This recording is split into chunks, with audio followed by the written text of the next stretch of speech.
Brothers and sisters, let me give you a few words in English because we've had the English liturgy, and so the Gospel wasn't read in Slavonic. It was read in the early liturgy. And the Gospel reading was about the Last Judgment. Now, for 2 weeks now, the Church has been giving us images, from Gospel images of the enormous and boundless love of God towards the repentant sinner. And we last Sunday heard the story or the parable of the prodigal son, and the Sunday before we heard how the publican hid in the corner of the temple and prayed to God, "Lord, have mercy on me, a sinner." Now today's story about the Last Judgment is a continuation of the presentation of God as love. And so we must be careful not to be confused by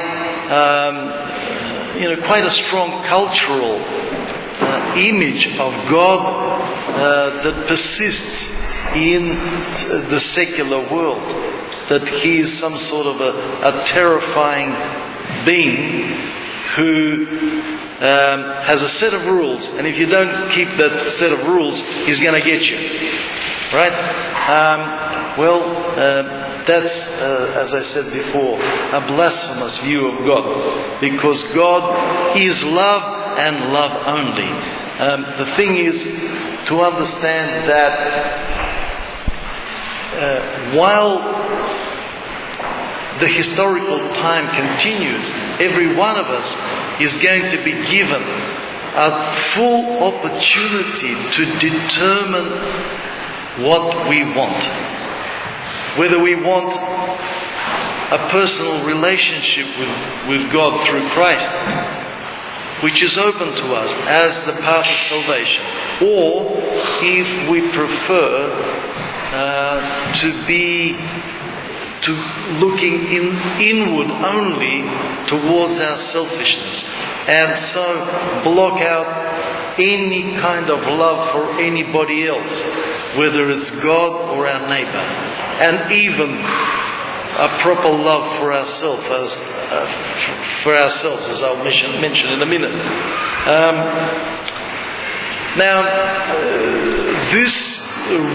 Today's reading has a component of fear in it, but fear is a very positive, or can be a very positive motivating factor, especially for us who are very primitive spiritually, right? We need that kick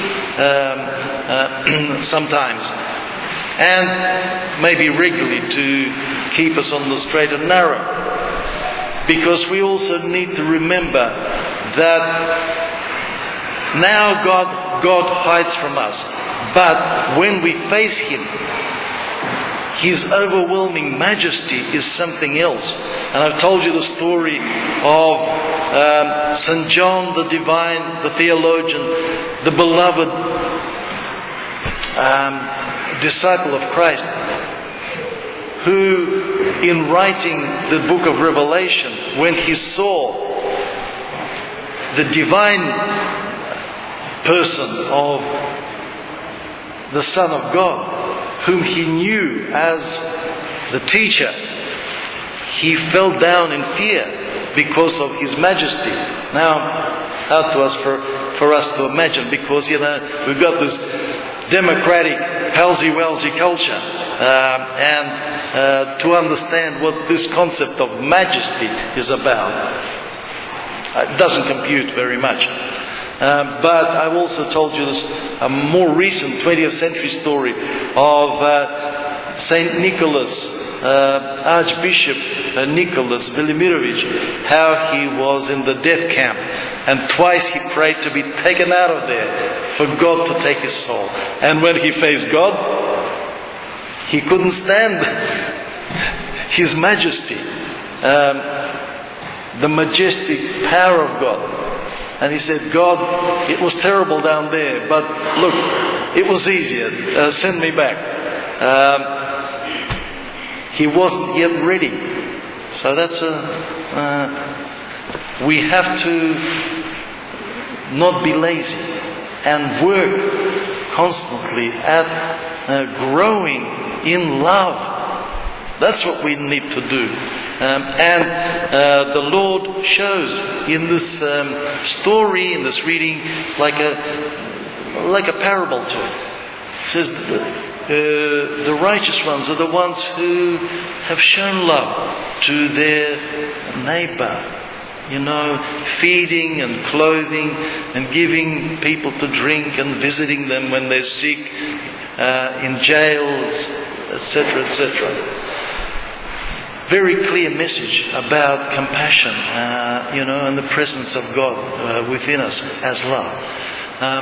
But what the Holy Fathers also explain, that we need to love ourselves properly and to show love to Christ within us. Now, we have been given Christ in baptism, and this is the potential of the new person, right?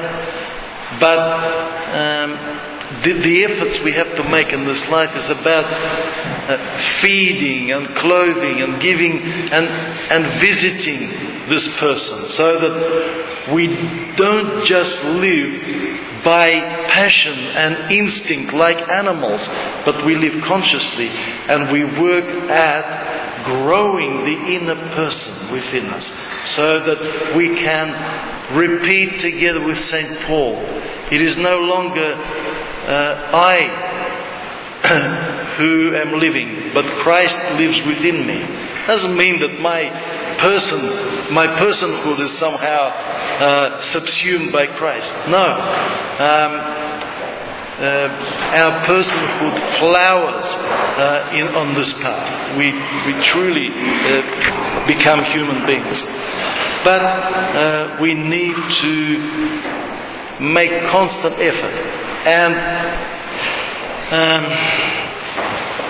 this stimulus that is given today is an encouragement to begin, if we've been very, very lazy, to begin, and after a while we'll get so much into it that we won't need any sort of negative reinforcements, as psychologists say.